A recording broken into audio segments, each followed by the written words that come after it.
back with another Ride the Wave episode. Number 6. Ding! Lucky number 6. Yes. This episode will be the influence of K-pop. How did K-pop help you to end up where you are today? And we thought this would be a very interesting topic because K-pop has influenced us in so many ways. We want to just sit down and talk about how it did. Yeah. How did it bring us to where we are today? Right. Because it's honestly pretty big for us. It is. And this will be a part of the ripple effect episodes.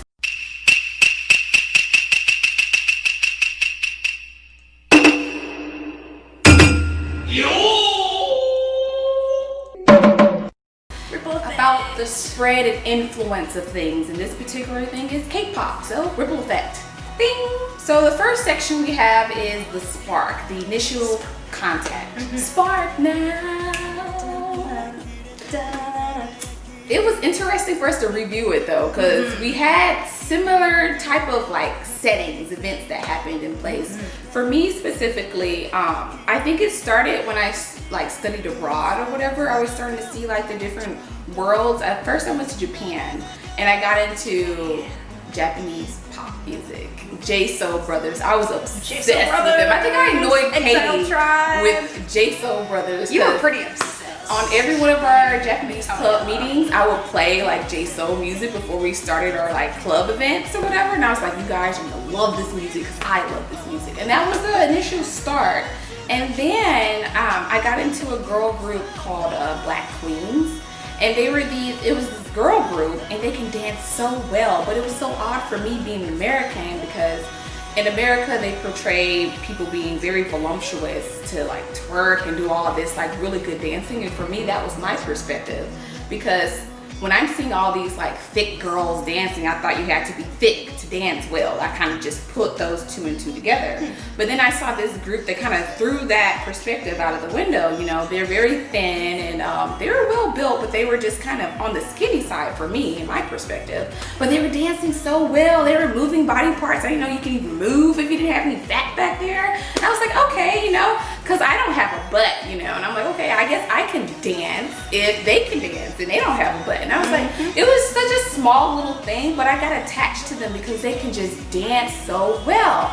And I think after that was the changing point for me because then somehow I slipped into Korean pop music. And the first music video I watched was Fantastic Baby. Dance. So that was the first one. That was the start, the spark, so to speak. Kind of studying abroad, getting a look into other cultures, J-pop, and then somehow falling into Korean pop music where my soul was just taken from there. And I was a forever VIP. VIP for life. Mine is surprisingly similar in a different way, if that makes sense. So I've been listening to Japanese music since I was in elementary school. Started out with Kingdom Hearts, Utada Hikaru. Listened to her music all the time and then got into anime and I listened to a lot of like anime opening ending songs and kind of expanded into just Japanese pop music in general from there. Then in college, I downloaded a Japanese radio app so I could like listen to the music and discover more Japanese music. And from there, I was listening to one certain radio station and all of a sudden they started playing Super Junior opera. And the melody just like stuck out to me so much. I was like, wait, something about this is drawing me. Let me look this up on YouTube. Came across a dance like performance video of it and I was blown away. I was just like, wait, they're singing and dancing really well and they look really cool. And from there I just the black pit of K-pop just took over. It's crazy how we kind of dipped into something so different than what we were used to and we absolutely loved it. Well, for me, initially watching Fantastic Baby, I was like, what the heck is going on here? These guys are wearing makeup. Like I wasn't used to seeing this. And there was a lot of color and their hair was colored, all these like a rainbow color. And I was just like, what is going on? And I kind of was a little odd feeling when watching. I was like, I don't know about this. And I kind of left it alone. But somehow the seeds were already planted in my head. And I was like, let me go back and watch this. And I was just like, wait, the music is amazing. I don't know about all these colors, but I'm loving it. So it was just like, wow. It was like a different flavor, and I loved it. So that was a spark for both of us. Spark. What initially started what would become our journey? Our influence. So the next section we talk about is our careers. How K-pop affected us pursuing our careers, and this is kind of a fun story. Yes. So like I said, it was in college I discovered Super Junior and dove into K-pop, and it just like expanded from there. I got into learning, or I guess teaching myself how to write choreography and learning K-pop dances. And at that specific time in my life, I felt extremely like lost.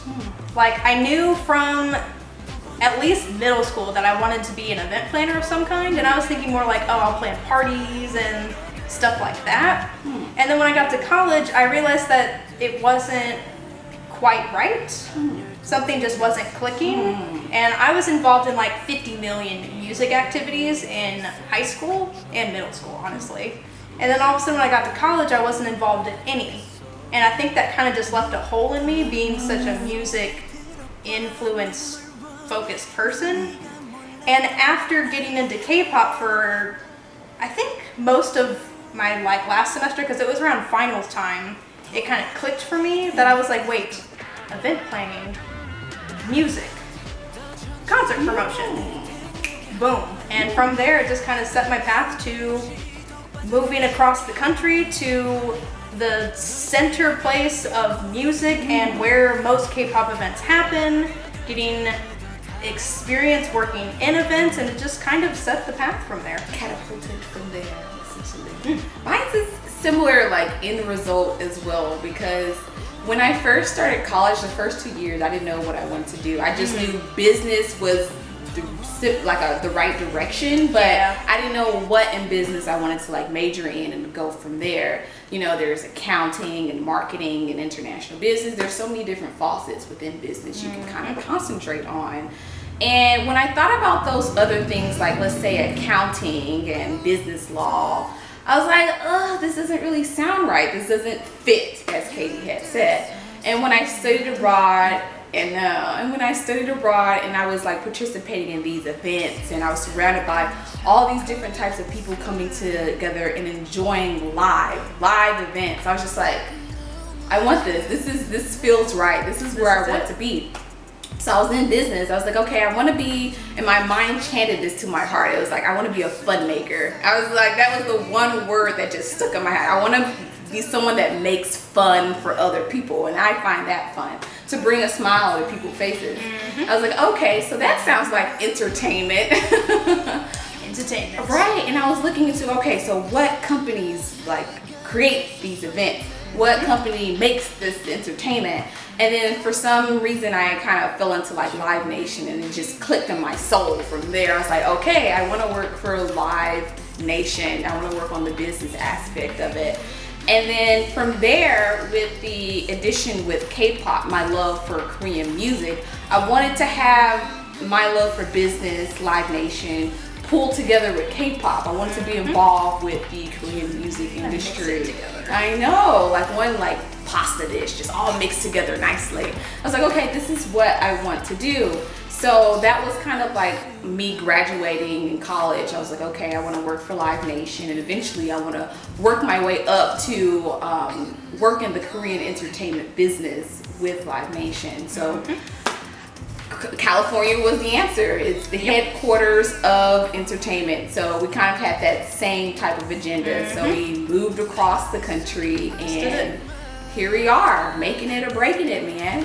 A little bit of both, for sure. It's been a journey. It hasn't been easy so far. Not easy at all. No. Like, there's been a lot of trial, errors, some successes, a lot of failures, and we're still here, still kicking it. And I think we're both heading in the right direction. We are, and I remember us kind of talking and having a meeting before we moved here, and we were just like, it's gonna be a lot of tears. It's gonna be a lot of hurt and pain because you know how many people are moving to California to make their dreams happen? We were a part of the hundreds, the thousands, the millions. So, but our drive for the love of Korean entertainment and for us to want to be within that entertainment industry drove us to where we are today. Exactly. Our big influence. All right, and the third and final topic was just other factors of influence that Korean culture has brought on us. I know my biggest one I want to say first is I am obsessed with cooking in this pandemic.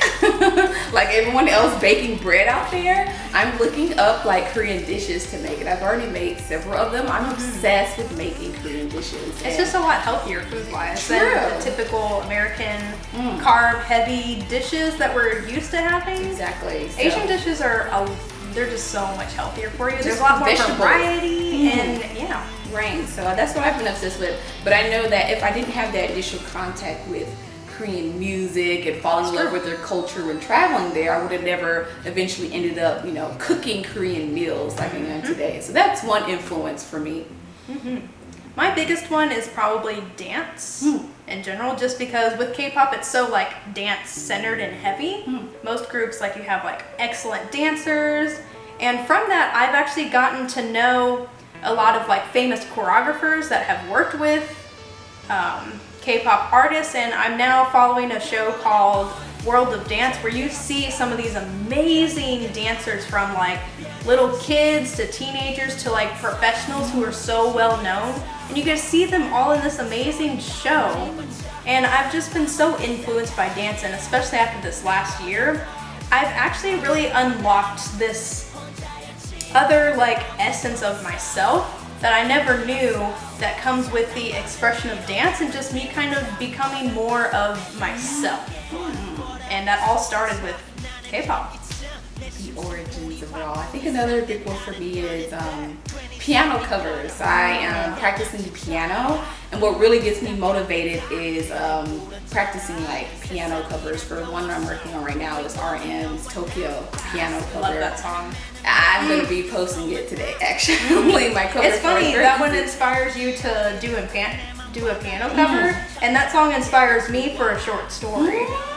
It's like funny how that just it kind of breeds other creative processes. Isn't that just amazing? You're kind of finding new things about yourself while you're having like this other entity like influencing you. So that's a huge one too. And we do kind of share like similar things that would come from it. Like we both are super inspired to like travel to certain destinations or do certain things with travel because of the K-pop influence and just the culture and just worldwide everything. Then of course music in general, and also learning languages. Oh my gosh, like I'm in it right now, but I'm excited. I don't know, maybe this pandemic is doing things to me. Like I'm at home and I'm figuring out things to like do, and I've been consistent in my learning in Korean. I really want to get to a conversational level because our business, is something that we're going to be doing in the future that we want to kind of focus on in Korean entertainment. So that's one thing that we want to kind of get better at and perfect over time. So it's a good influence. Like there's so many good influences that are happening in our lives because of this passion that we have for Korean culture and music and travel. So a lot of good things that's coming out of it. That's why we wanted to take the time to have this ripple effect episode of how Korean culture has influenced us over the years, the here, now, and the future. So this wraps up our video talking about just how big of an impact K-pop has been for us, like you said, past, present, and future. And let us know if K-pop has done something for you similar down in the comments below. And we'll definitely be doing more topics like this. If you have any questions about our journey, let us know. That's kind of what we've been covering a lot on our YouTube channel in general, just kind of like where we're starting from, like moving out here, and just kind of our slow progress into now and then whatever awaits us in the future. Whatever's in the future, baby. So look forward to the next Ride the Wave episode 7. Coming soon. Thanks for for watching, guys, and we'll catch you later. I know. Bye.